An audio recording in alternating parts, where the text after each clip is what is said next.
To you. In your past life, you were in intelligence, and now you're a member of Congress on your way out back to Texas at the end of your term. What do you think we need to understand now, sir, as we wait the President? Well, I think it's important to know that this strike on Qasem Soleimani sends a message to the Iran regime that there will be consequences for their continuation of their reign of terror. As the two previous speakers said, Qasem Soleimani was the head of probably the most well-equipped, largest terrorist organization in the world. And to terrorist organizations around the world, the message is, guess what? If you run a terrorist organization, this is ultimately what is going to happen to you. I think one of the next steps, hopefully, that we see in this maximum pressure campaign is that our European allies join us in sanctions on the Iranian government. The Iranian government is not a normal government. Unfortunately, there has been a that have been portraying the Iranian government as the victims in this situation. They're not the victims. They are the culprits.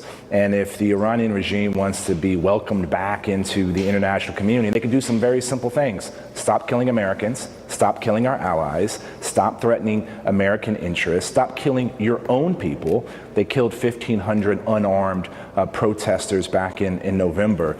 Stop lying about your nuclear weapons program and stop trying to influence the governments in Iraq, Lebanon, Yemen, and Afghanistan towards your sick foreign policy. Do those things, and guess what? You're going to be welcomed back into the world community. And we've seen, in analysis of the war in Iraq, that when the Iranians suffer consequences for their behavior, they stop that behavior. And I think the strike on Qasem Soleimani and their response is an example of how they're realizing that they're going to have to change their ways. I think today there are the Shia militia groups that are in Iraq that are concerned that they may or may not have the backing of the Iranian government anymore as those Shia militia groups in Iraq try to continue to pressure the United States and our allies there.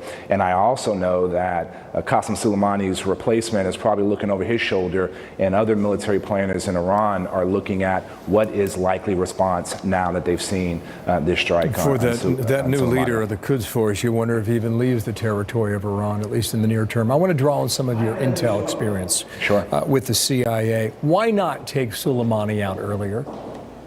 It's a good question, and I don't know the answer to that. I think that if we had the opportunity to get him, we should have, because again, we have evidence, and there's been reporting, and I think it was the Army War College did a report on how they've seen that when the Iranians suffer consequences, they change their behavior. So why that decision hadn't been made in the past, I don't know. But I think all those that were doubting whether or not this was a good decision, I think time is telling us that it was a good decision. And again, when you have the opportunity to take out somebody who has been for decades involved in the Iranian reign of terror and killing American citizens, killing our allies, you take that opportunity, and there has to be consequences to that behavior. And why those decisions were made in the past, I don't know. Do you believe, that goes back over two previous administrations too, do you believe Iran intentionally gave Iraqis or the U.S. government a heads up on this before it happened? Will Hurd? I do believe we've lost a connection, and that is, okay, hang on here. That's a little unfortunate to our viewers at home. Hang with us. Sir, do you still have me now? Okay. All right, okay. So, nothing's going on behind the scenes. It's just a technical aspect that happens here at live TV. Back to the question. Do you believe Iran intentionally gave us a heads up one way or another before this happened last night? Hey, Bill, there you go. I can hear you now. We were disconnected. Yeah. Did you hear the question? I didn't. I can hear you now. I'm going to try it a third time here, and I apologize. A little sticky now. Do you believe Iran intentionally gave us a heads up before the missiles were launched last night? I can't confirm or deny that happened, but their weapons are sophisticated enough if that they wanted to hit targets that would have caused damage, they could have.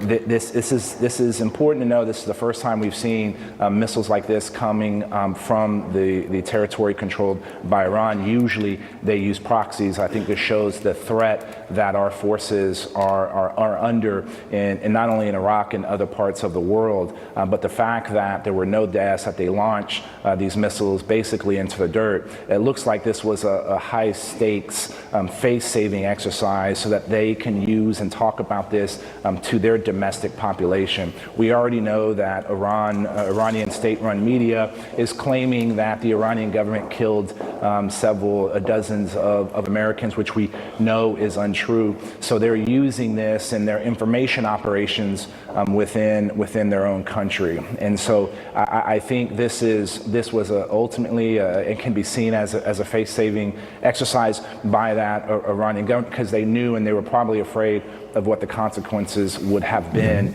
had they taken American lives. You haven't been privy to the information about the killing of Soleimani just yet, right? You have not had that.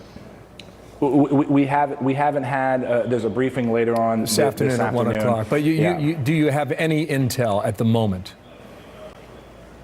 About the nature of the killing, and there's a lot of people focusing on whether there was imminent attacks or not. I think what we need to remember is that Qasem Soleimani has been involved in escalating attacks on our interests for a long time, throughout the summer and the early parts of this year. The fact that he inspired their proxies in order to to overrun our embassy, that is dangerous. I've been in situations in my past life where I've had embassies that were bombed and people trying to overtake our embassies. There should be a response to that. We should be protecting our diplomatic and military facilities. Yeah. And whether or not this was imminent details, it doesn't change the fact that taking Qasem Soleimani off the battlefield is a good thing, and it degrades their ability to continue to press their terror regime. Two more questions here. What do you know about back channels of communication that we have with Tehran? How active would those be? That's a sticky situation. I don't have any intelligence to suggest that was happening prior to this attack. If that is going on, that's going to be something that should be ultimately very, very protected. And if there are back channels happening, that's a good sign that there is ultimately a potential de-escalation in this. We have to remember the Iranian government is going to continue doing what they've always done, and that is continue to use proxies to attack our allies and our interests. Okay. Will Hurd, thank you for your time, the Republican from Texas. Appreciate your analysis, especially given your background in intel. Thank you, sir.